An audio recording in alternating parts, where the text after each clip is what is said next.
Hello, everyone. Thank you for joining today's webinar. Today is our winter update session. It definitely feels like winter here in Connecticut these last couple of days, so appreciate you taking the time and joining us for this. My name is Rudy Sturck, the Associate Director of Marketing and Communications at the Green Bank, and today I'll be joined by a number of colleagues who will provide program updates during this webinar. So a couple of quick housekeeping items before we get going. We are recording today's session, and we will send out a follow-up email to everyone who registered for the webinar with links to the recording and links to a number of other resources that we will mention. We'll start today with a few high-level organizational updates and then go into our solutions lines and provide a couple of program-level updates. And at the end, we will have time for Q&A, so please enter your questions throughout the session, and we will do our best at the end to answer them. If we don't, we will do our best to follow up directly with you after the session.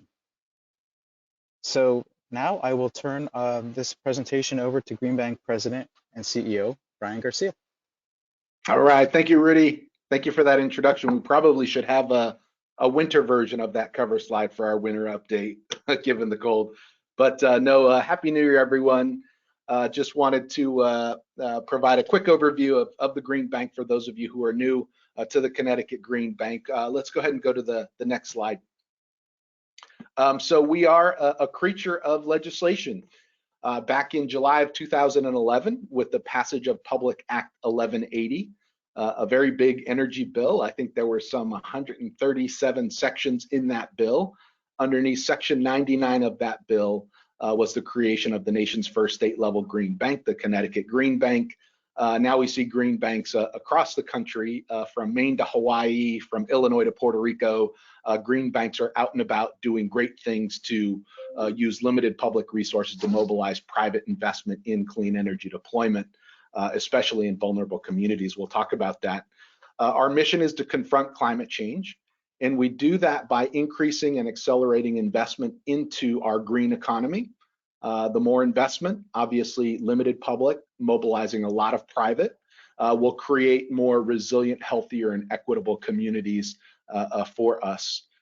In 2021, our mandate was increased beyond clean energy to include environmental infrastructure.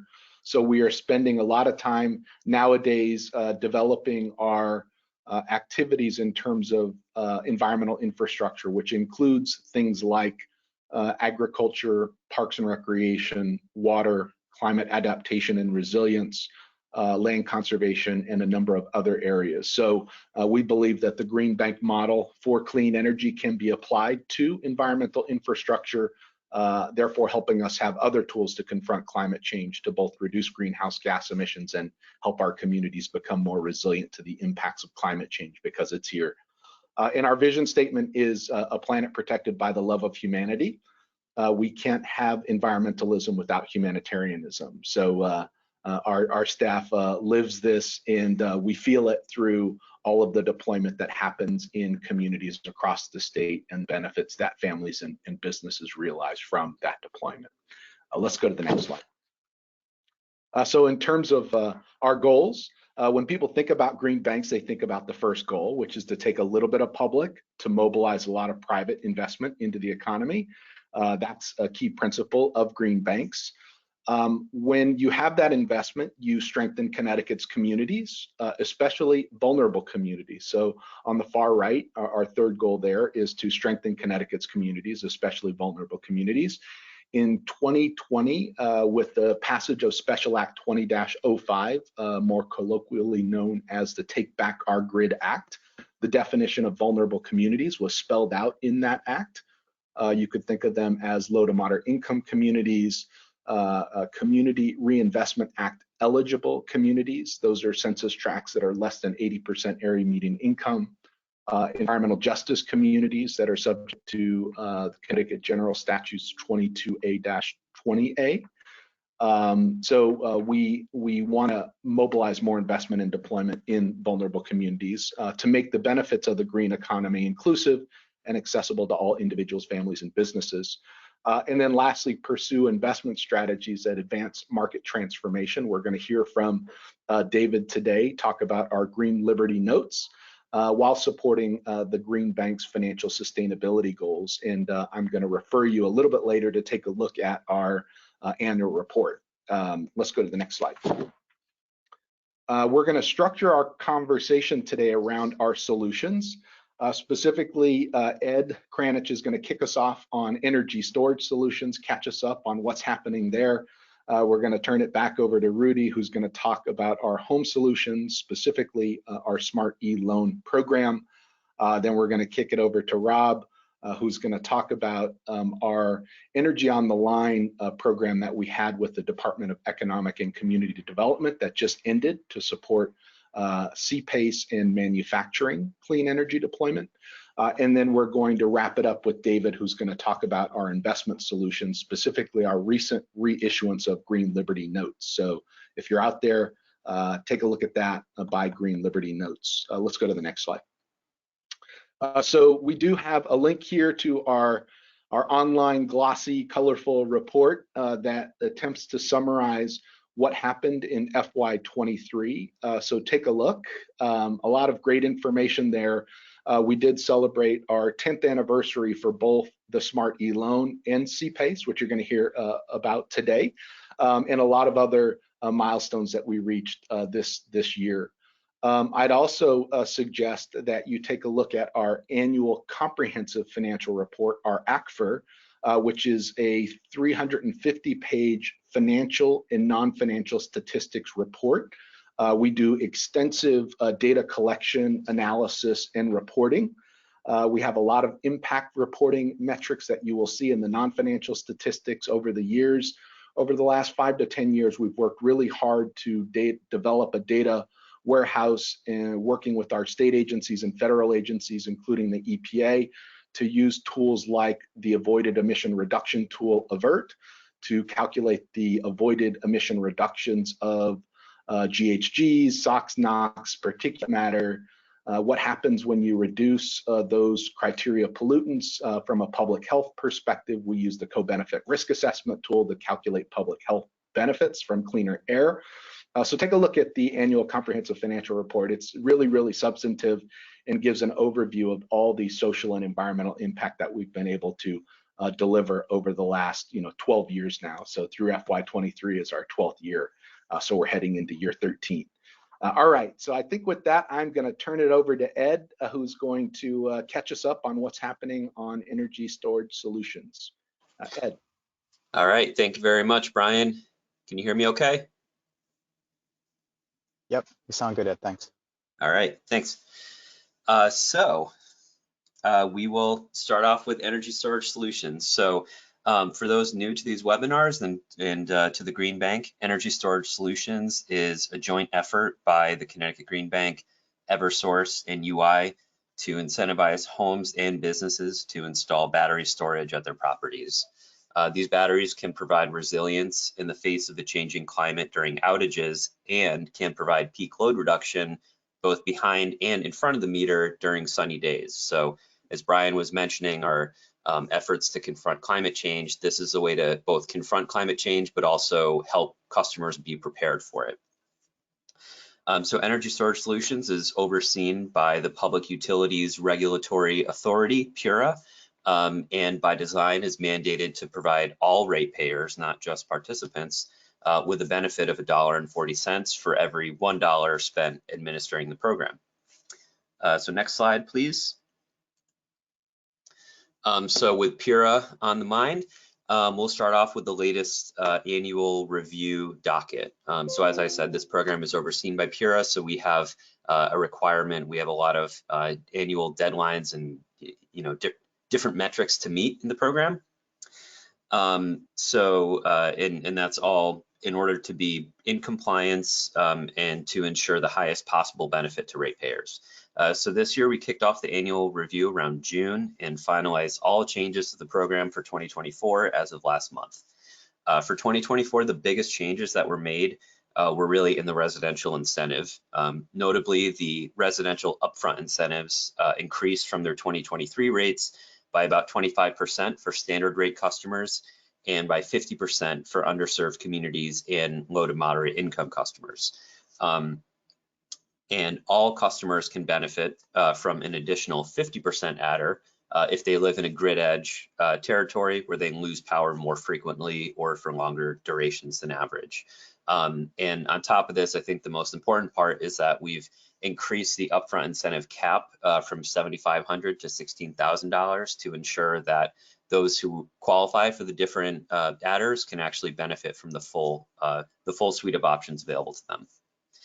On the commercial and industrial side, the incentives will stay in place as we've already begun our second 100 megawatt tranche of the program, but we will stop approvals or pause approvals in after June 15th or once we hit 100 megawatts of capacity. So either whichever one comes first, 100 megawatts or June 15th, we'll pause incentive applications likely until January 2025. And that time will be used to review the incentive rates and the economics of projects to ensure the best ratepayer benefit while balancing the participant benefits. We've seen significant interest in the commercial side of the program to date, but we know that installation will take a while.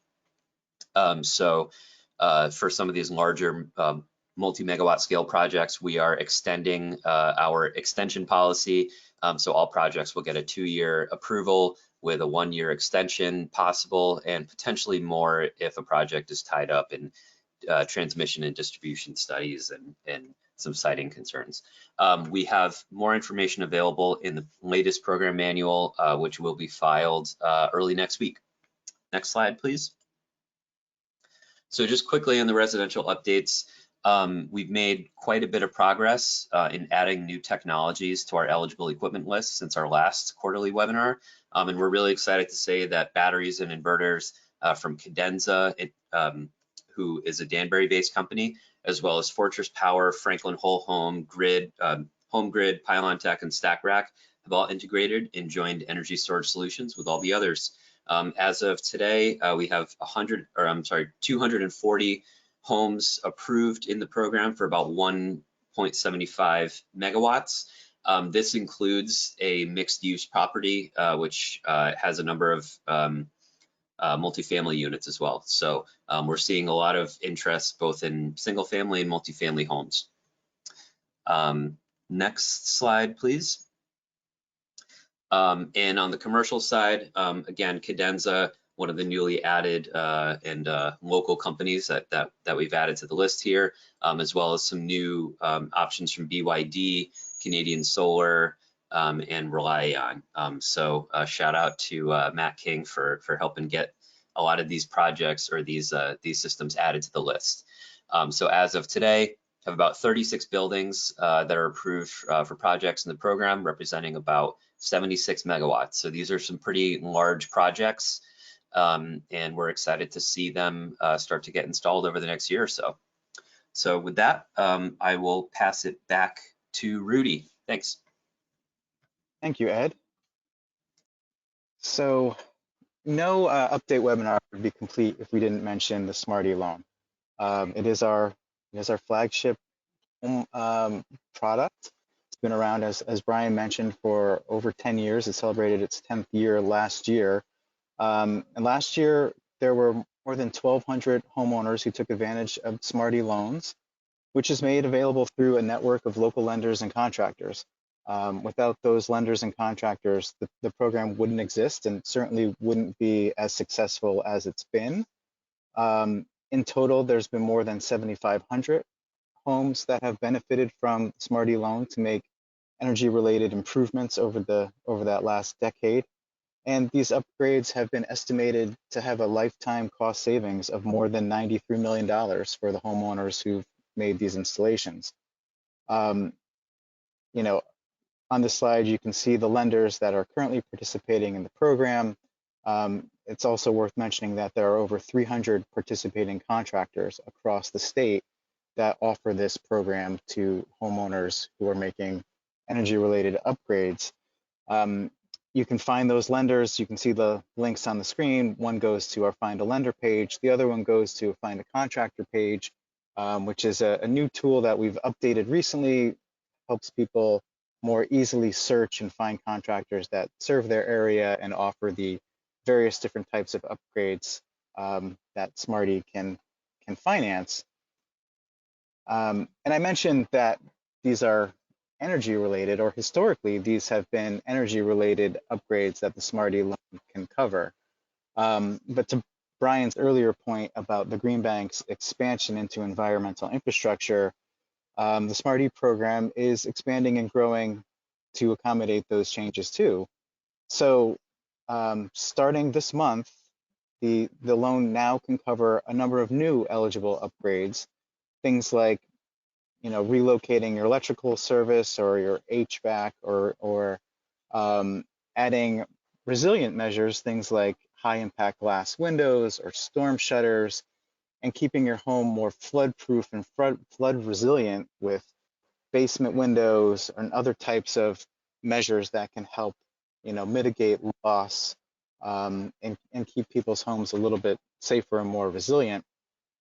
Coming this spring, there will be a number of other new measures announced, and you can see on the slide some of those mentioned here. We'll be including residential wells and other type of flood proofing measures, as well as some plumbing related upgrades. So we'll talk a little bit more about those coming up in the spring webinar, but exciting changes to the Smarty program.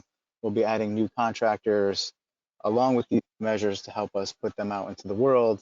So if you're interested in learning more about these eligible upgrades, please reach out to us, and we're happy to start kicking these off this year. So with that, I'm going to actually turn things over to Robert Schmidt, who's our Associate Director of Marketing and Outreach, so he can provide some updates on the Energy on the Line campaign. Great, thanks, Rudy. Yep, as Rudy mentioned, my name is Robert Schmidt, and wanted to provide some closing updates on our Energy on the Line program today. So Energy on the Line was first launched back in 2016. As Brian mentioned, it was a partnership with the Manufacturing Innovation Fund, which is run by the Connecticut Department of Economic and Community Development. Just wanted to give a big thank you to the Manufacturing Innovation Fund and their board and the DECD for all of their support of this program over the years. As we know, manufacturers are a huge consumer of energy in the state of Connecticut. Increasing and sometimes unstable energy costs can be a big challenge to their operations. So it's really important for the Green Bank and the Manufacturing Innovation Fund to work together to develop programs like Energy on the Line that can help manufacturers to deal with all of these issues. The program originally was set up to offer grants of up to $40,000 for solar and efficiency projects that use CPACE financing. CPACE has proved to be a really useful tool for all of these manufacturing facilities across the state. For those of you not familiar with CPACE or Commercial Property Assessed Clean Energy, it's a unique financing tool that enables commercial properties to make energy improvements like solar, efficiency, anything that reduces energy costs, and repay them over time through a property assessment. And to date, since the program launched in 2013, nearly a quarter of the properties using the program are industrial facilities of some sort. It really just speaks to the importance, again, of the Green Bank and Manufacturing Innovation Fund supporting these property owners. We had a goal of 20 projects through the program and are excited to share that we've surpassed those goals. We'll talk about the impact in just a second. But we are announcing that the program has officially concluded. Earlier this month, we announced with Sterling Engineering Corporation of Park Hampstead that we had closed on CPACE financing for a 293 kilowatt solar PV system, which is the last manufacturer to receive an Energy on the Line grant. So skipping ahead to the impact of this program on the next slide here. As I mentioned, our initial goal was to support 20 manufacturers through this effort. We were actually able to support 30 different manufacturing facilities across the state. across those 30 manufacturers, there were 25 solar projects and 7 energy efficiency projects, which are going to result in over $25 million in avoided energy costs, which is really exciting to see. It's worth highlighting that these 30 projects, these 30 manufacturers, were supported with only $672,000 in grants from the Manufacturing Innovation Fund, which was leveraged into over $11 million in total CPACE financing. So definitely want to acknowledge the manufacturing community here too, who have a lot of skin in the game. They've put a significant amount of investment into these projects that they're doing at their facilities to improve their efficiency, to use renewable energy. And again, it just speaks to the importance of the Green Bank supporting this community, supporting manufacturers. So we're very excited with the results of this campaign. Again, a big thank you to the Manufacturing Innovation Fund and DECT, and we are excited to continue working with the manufacturing community through CPACE and our other products into the future. Thanks, Rudy. Thank you, Robert. We're going to turn it over now to David.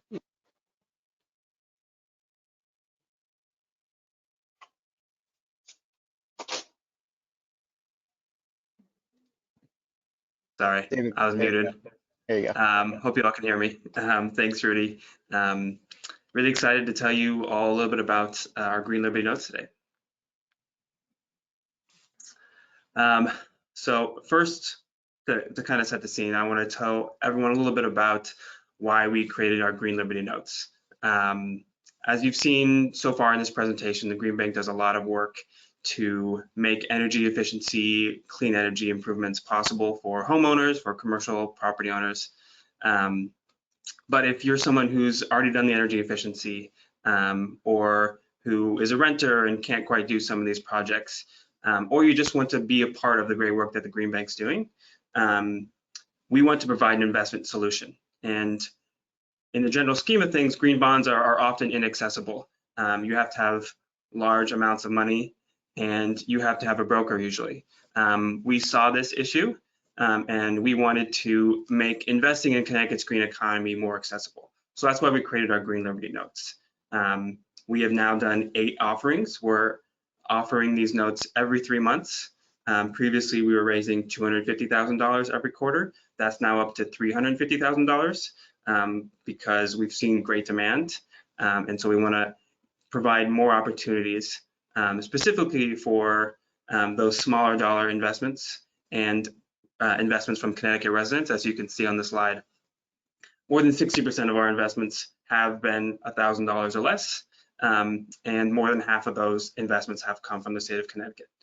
So that's really our goal. We want this to be an avenue for people to invest who are traditionally left out of the green bond space. So going to the next slide, I'll tell you a little bit more about the specifics. Thank you. So we are now on our 9th offering. It is available right now. And to put it simply, you can kind of think of Green Liberty Notes like a green CD, as you would do with your bank. You put money in a year from now, you're going to get that money back with interest. And I can't tell you the specifics. I can tell you where to go to find those out. There's some SEC regulations about what I can say. But what I can tell you is we do work to make sure that our interest rates are competitive, if not better than what you're going to see from your bank. And so what are we doing with the money that you're investing in us? So we use this money to support the Small Business Energy Advantage program. That's a program here in Connecticut that provides upfront incentives as well as zero interest loans for small business owners in towns here in the state of Connecticut that want to do energy efficiency projects. It's a really great program. It reduces energy usage, reducing greenhouse gas emissions, and better than that, it saves small business owners in towns money. So it's a really great program. And to go beyond that, we wanted to provide certainty that we are using this money in the way we say we are using it. So we use a company called Kestrel, who has designated the Green Liberty Notes as green bonds, so that you as an investor know that we are using these funds for the purposes we state we are, and those purposes are green and reducing greenhouse gas emissions. So, ready to invest? I hope the answer is yes. How to do it? greenlibertynotes.com. Exactly how it's spelled right here at the top of the slide, greenlibertynotes.com.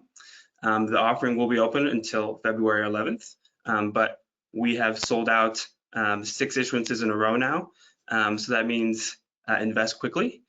We do go out of our way to ensure that those smaller investments are protected, but still get your investment in now to secure your spot.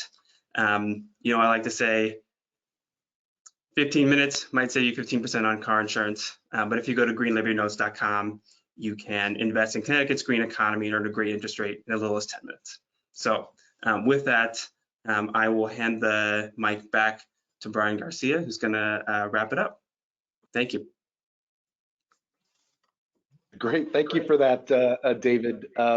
Just a couple of quick comments. So on the Green Liberty Notes, a big shout out to our partner, Eversource, who is the administrator of the Small Business Energy Advantage Program. Thank you to our partners over there who are delivering the on-bill repayment financing.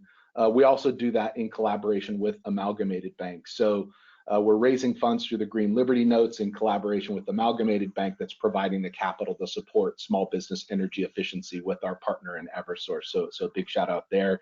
And then just in terms of the platform, we're working with a company called Raise Green, a Connecticut headquartered, founded company that's currently based in Climate Haven in New Haven. So thank you to the Raise Green team for being there front and center to provide people across this country with an opportunity to invest locally in things like the Green Liberty Notes. So just, David, thank you for all of that. Go get your Green Liberty Notes.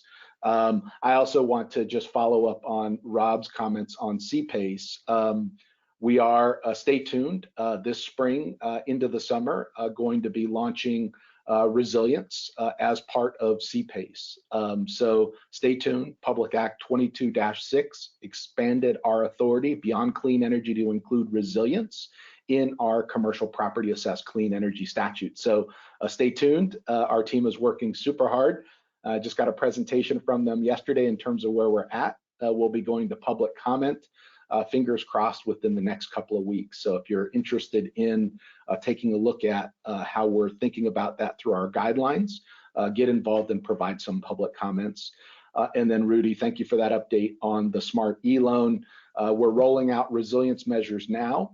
We're going to be rolling out water measures in the spring. So we're going to steadily start to roll out beyond clean energy to include other ways for homeowners to invest in improving their properties. So stay tuned for all of that. All right, let's go to the next slide. So for those of you who are interested in, thank God it's Monday kind of work, our staff works super hard. They pulled together this Green Bank Movement visionary video. Take a look at the link. It will be, hopefully you'll be inspired by it. You will see Posigen solar customers who I could say last year, because we have all the data on how systems are producing in Connecticut. We've got the leases, we've got a lot of data. And last year when electric rates went up from January through June by 50% because Connecticut is over reliant on natural gas, because of the war in the Ukraine, electric rates went up. I can see that the homes that we supported in vulnerable communities such as Bridgeport were able to weather that increase in inflationary pressures because of solar and energy efficiency through Posigen. So you'll get a glimpse of some of those Posigen customers. Mystic Aquarium, our commercial property assessed clean energy team, pulled together some projects with Mystic Aquarium doing large scale energy efficiency and solar deployment. So for those of you who are visiting Mystic Aquarium, know that you're at a location where you're not only seeing the best of our marine wildlife, but also clean energy being deployed on site. You'll see EncoChem and Barker Specialty also deploying solar through our various programs. I think there's a video in there on Fort Hill Farms. So for those of you who are interested in anaerobic digesters and farm waste to energy, our project there with Fort Hill Farms is featured. I'm pretty sure that farm is a part of the farmers cooperative farmers cows. So go buy Connecticut grown products at your store, take a look, find Connecticut grown, you'll be supporting farms like Fort Hill Farms. And then one of our board members, Adrian Ferraro-Well, you will see her work at the Greater Bridgeport Community Enterprises with mattress recycling. So the Park City Green mattress recycling. So take a look at the video. This is the world we hope we will work towards, given everything that we see happening around us. We hope it's inspiring to all of you. And then one last slide before we get to questions. Let's go to the last slide there, Rudy. Sarah Harari and myself were involved in an event at Yale in November, and we had the opportunity to speak to Chris Caldwell, who is Europe's largest climate podcaster.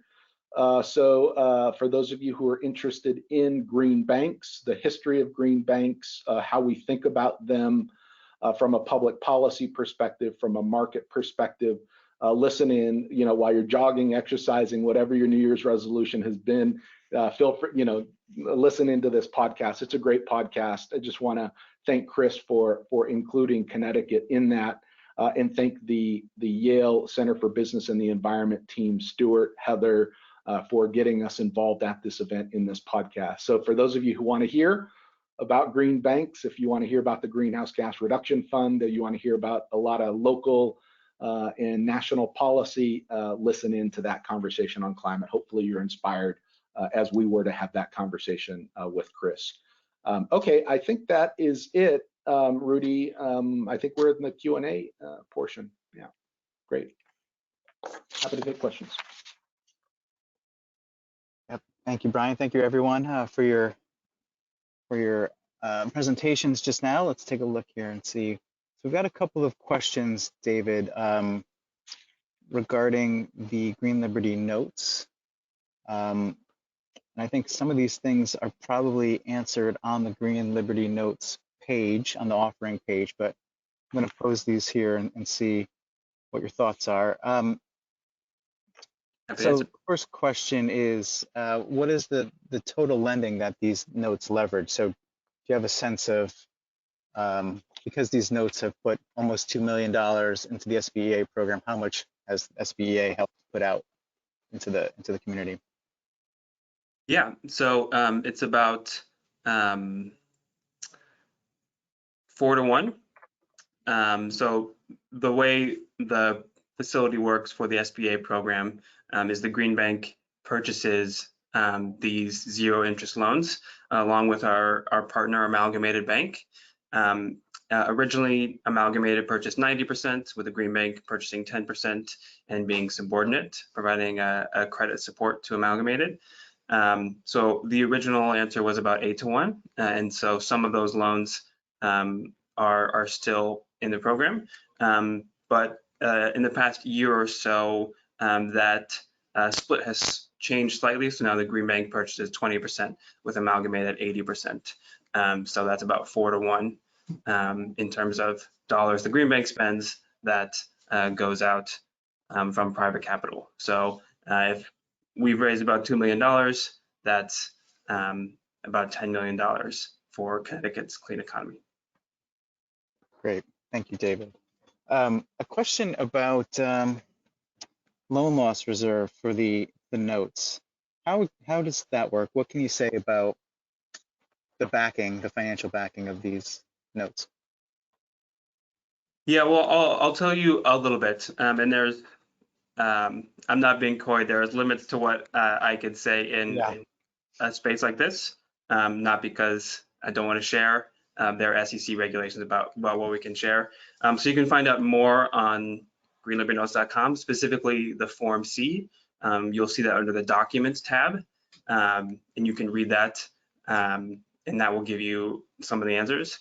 I can tell you a little bit about the SBA program and how loan losses are work in that program. So loan losses in the SBA program, where the Green Bank and Amalgamated purchased the loans, those loan losses are covered by the Connecticut Energy Efficiency Fund, which is funded through the Conservation and Load Management Program. So if a loan is delinquent, which means hasn't been paid for 3 months, we notify the Connecticut Energy Efficiency Fund, and the fund then pays Amalgamated in the Green Bank for that loss. So we are kind of completely protected from the defaults and loan losses in that way, though there can be a bit of a gap between when borrower stops paying and when we are eventually reimbursed from the Connecticut Energy Efficiency Fund.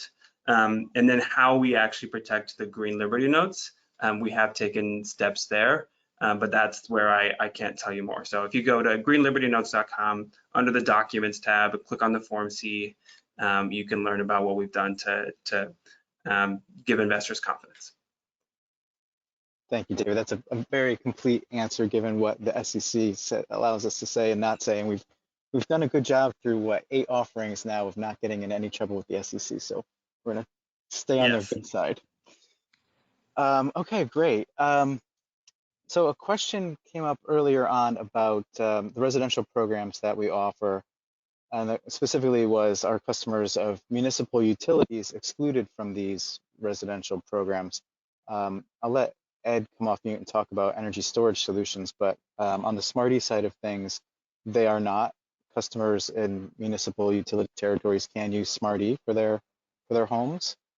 Ed, on the energy storage solution side, do you want to jump in there? Yeah, just so to clarify, the question was, can customers in municipal utilities participate in the program? That's right. No, they cannot. The program is funded by utility ratepayers of Eversource and UI. Exactly. So no on energy storage solutions, but yes on Smarty for the residential programs. Yeah.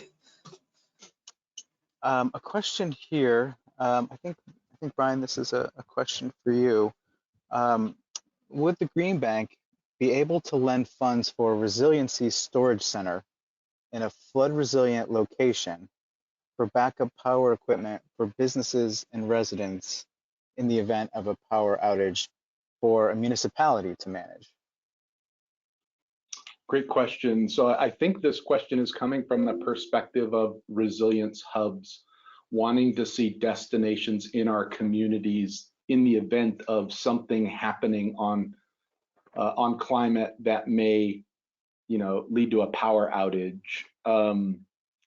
Our programs today, whether it's our solar PPA with battery storage, where we are financing projects in municipalities, town halls, schools, can do joint solar and storage installations to make that a resilience hub-like installation. We can do that today.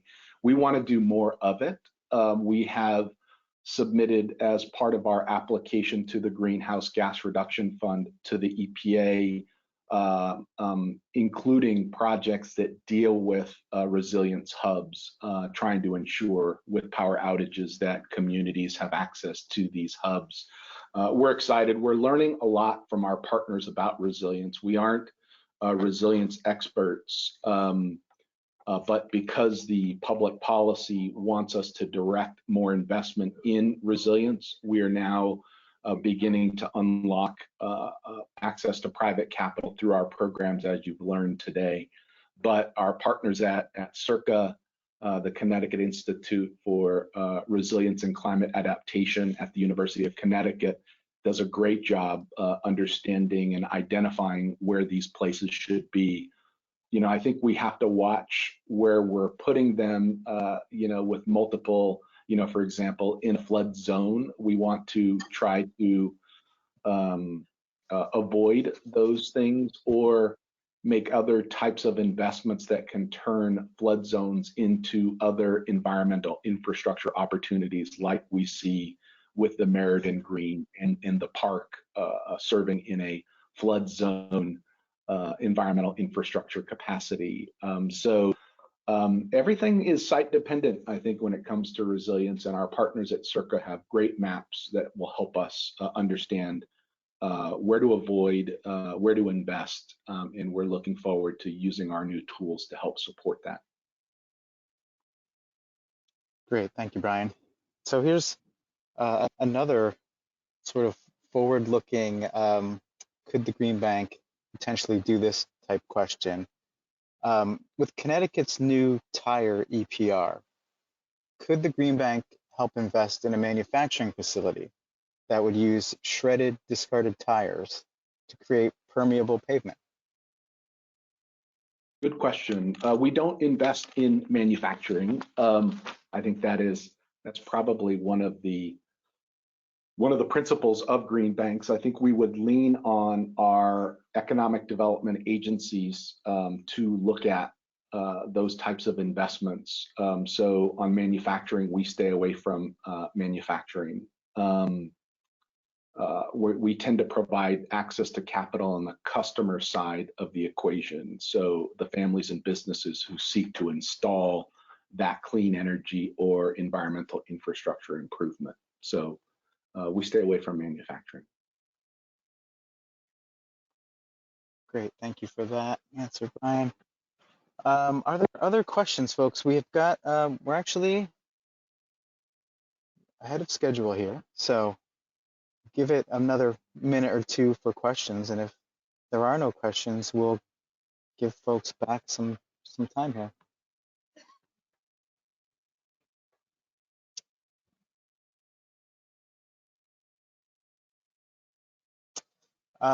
There was a question that came in about how do we make public comment. So I assume that's referring to, Brian, your mention of CPACE expansion going to public comment.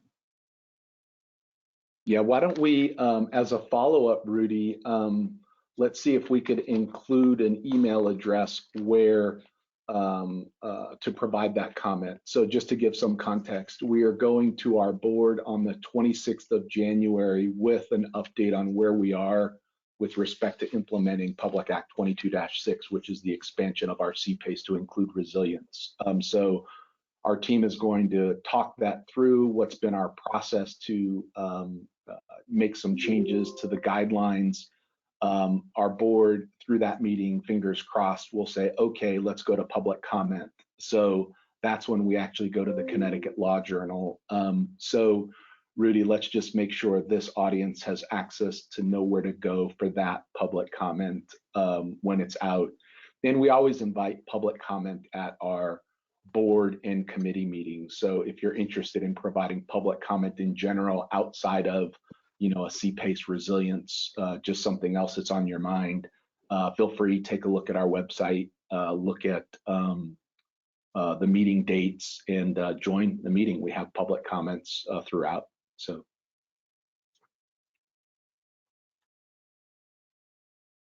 Yeah, everything is very transparent on our website. All the board meetings, all the committee meetings, things like that everything is always posted up there. So if folks do have comments, to Brian's point, join, but feel free to reach out to us through our website or through the email address that's on the screen, and let us know what you're thinking. All right, well, seeing no other questions come through, I think we will wrap up for today. If folks have questions that they think of after the fact, as I said, always feel free to email us at the address on the screen, info@ctgreenbank.com, or go to our website, fill out a contact form, and we'd be happy to engage with you and answer your questions.